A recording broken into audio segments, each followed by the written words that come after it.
Presidente Lewandowski, não pretendo, nesta histórica sessão, moderar a linguagem ou asfixiar o que penso. Não vou reprimir a indignação que me consome. Canalha! Canalha! Canalha! Assim, Tancredo Neves apostrofou Moura Andrade, que declarou vaga a presidência com Jango ainda em território nacional, consumando assim o golpe de 64. Duvido que um só de nós esteja convencido de que a presidente Dilma deva ser impedida por ter cometido crimes. Não são as pedaladas ou a tal irresponsabilidade fiscal que a excomungam. O próprio relator da peça acusatória praticou-as à larga, só que lá, em Minas, não havia um providencial e desfrutável Eduardo Cunha, e nem um centrão querendo sangue, salivando por sinecuras e pichulecos. A inocência do relator é a mesma de Moura Andrade declarando vaga à presidência. As palavras de Tancredo coçam-me a garganta. Este Senado está prestes a repetir a ignomínia de março de 64. O que se pretende?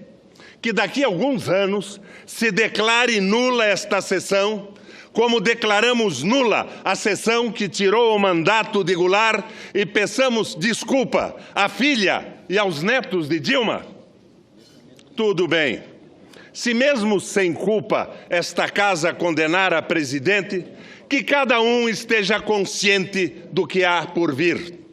Que ninguém depois alegue ignorância ou se diga trapaceado, porque as intenções do vice, que quer ser titular, são claras, são solares. Vejam só alguns casos exemplares. Desvincular o reajuste das aposentadorias e pensões do aumento do salário mínimo. Será a destruição do maior instrumento de distribuição de renda do país, que é a Previdência Social. Se pensões e aposentadorias não mais acompanham o aumento do salário mínimo, vai ser um massacre contra mais de 20 milhões de brasileiros. Para quê? Para pagar os juros da dívida. Os juros que são hoje o maior instrumento de concentração de renda do país. Rever direitos e garantias sociais acumulados ao longo dos últimos 80 anos. Especialmente direitos e garantias previstos na CLT. Impor como pedra de toque dessa revisão o negociado sobre o legislado, senador Paim. Eliminar tímidas conquistas na área da igualdade de gênero. Congelar por inacreditáveis 20 anos as despesas correntes e de investimento da União, excetuando-se as despesas financeiras com o serviço da dívida pública. Ou seja, congelar por 2 décadas as despesas com a saúde, educação, segurança pública, saneamento, infraestrutura, habitação, mas garantir o pagamento dos juros. É como proibir por 20 anos, que por 20 anos nasçam crianças, que jovens tenham acesso a escolas, que os brasileiros envelheçam ou fiquem doentes, e assim por diante. É espantoso que algum ser humano tenha um dia concebido tamanha barbaridade. E mais espantoso ainda que algum ser humano, senador ou senadora do Brasil, possam aprovar isso. Privatização em regra e alienação radical de todo o patrimônio energético, mineral, florestal, agrário, territorial, hídrico, fabril, tecnológico e aéreo do Brasil. Depois da entrega do pré-sal, da venda de terras para os estrangeiros, querem entregar até mesmo o aquífero Guarani, a maior reserva de água potável do planeta.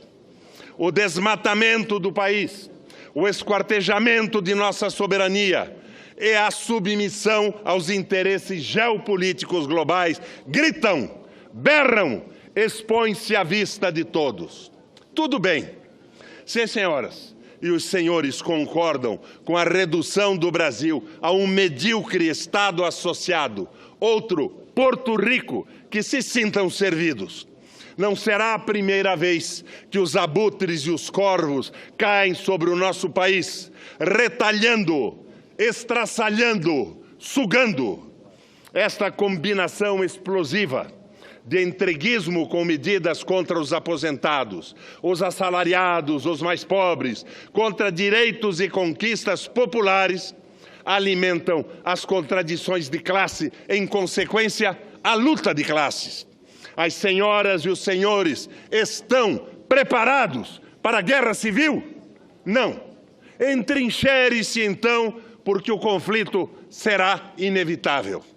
O povo brasileiro, que provou por alguns anos o gosto da emergência social, não retornará submissamente à senzala.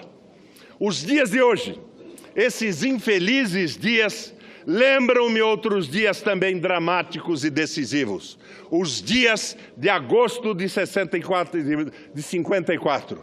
Assim, leio trechos da Carta Testamento de Vargas, porque nela se reproduzem os dramas de agora. Mais uma vez, as forças e os interesses contra o povo coordenaram-se e se desencadeiam sobre mim. Não me acusam, insultam-me, não me combatem, caluniam e não me dão o direito de defesa.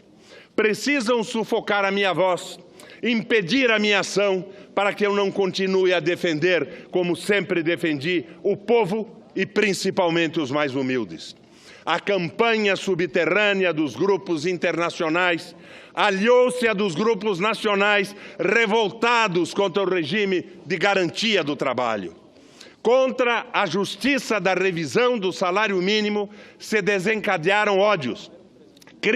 Quis criar a liberdade nacional na potencialização das nossas riquezas através da Petrobras. Mal começa esta a funcionar, a onda de agitação se avoluma. Tenho lutado mês a mês, dia a dia, hora a hora, resistindo a uma pressão constante, incessante, tudo suportando em silêncio, tudo esquecendo e renunciando a mim mesmo para defender o povo que agora se queda desamparado. Nada mais vos posso dar a não ser o meu sangue. Se as aves de rapina querem o sangue de alguém, querem continuar sugando o povo brasileiro, eu ofereço em holocausto a minha vida. Escolho este meio de estar sempre convosco. Quando vos humilharem, sentireis a minha alma sofrendo a vosso lado. Quando a fome bater à vossa porta, sentireis em vosso peito a energia para a luta por vós e vossos filhos. Quando vos vilipendiarem, sentireis no meu pensamento a força para a reação. Meu sacrifício vos manterá unidos e meu nome será vossa bandeira de luta. Cada gota de meu sangue será uma chama imortal na vossa consciência e manterá a vibração sagrada da resistência. Esse povo, de quem fui escravo, não mais será escravo de ninguém. Meu sacrifício ficará para sempre em sua alma e meu sangue terá o preço de seu resgate. Lutei contra a espoliação do Brasil. Lutei contra a espoliação do povo. Tenho lutado de peito aberto. O ódio, as infâmias, a calúnia não abateram meu ânimo. Eu vos dei a minha vida. Agora ofereço a minha morte. Nada receio. Serenamente dou o primeiro passo no caminho da eternidade e saio da vida para entrar na história. Senadores, razão, alma e coração. Não ao impeachment.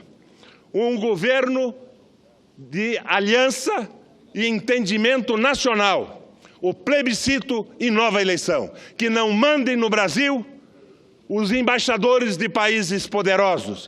Que não mandem no Brasil os banqueiros, os seus interesses de lucros cada vez mais fantásticos. Razão, alma e coração. Obrigado, presidente. O PDT